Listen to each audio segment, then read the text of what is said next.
ایک دوست نے سوال کیا ہے کہ نماز ظہر سے پہلے نماز جنازہ تیار تھا، لیٹ ہونے کی وجہ سے میں نے جلدی سے تیمم کیا اور جنازے کے ساتھ شرکت کی۔ بعد میں نے ظہر کی نماز اسی تیمم سے ادا کی، کیا میری نماز ہوگی؟ تو جواب یہ ہے کہ نماز جنازہ یا کسی اور وجہ سے، کسی اور مقصد کے لیے، جیسے کہ سجدہ تلاوت ہے، جو تیمم کیا جاتا ہے اس تیمم سے رکوع و سجود والی نماز ادا نہیں ہوتی۔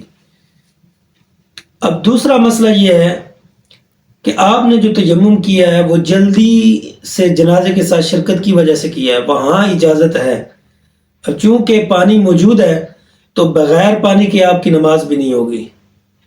اسی طرح اگر پانی موجود نہیں ہے تو اس جو رکوع و سجود والی نماز کے بغیر تیمم کیا جاتا ہے اس کے ساتھ صرف اور صرف وہی کام ہوگا جس مقصد کے لیے آپ نے کیا ہے، سجدہ تلاوت کے لیے، قرآن پاک کی تلاوت کے لیے یا نماز جنازہ کے لیے۔ اگر آپ نے رکوع و سجود والی نماز کے لیے اگر آپ کا تیمم جائز بنتا ہے اور آپ نے تیمم کیا ہے تو پھر آپ اس سے جو مرضی چاہیں کر سکتے ہیں، نماز بھی ادا کر سکتے ہیں، تلاوت بھی کر سکتے ہیں، سجدہ تلاوت بھی کر سکتے ہیں اور دیگر کام جس طرح کہ نماز جنازہ وغیرہ۔ واللہ اعلم بالصواب۔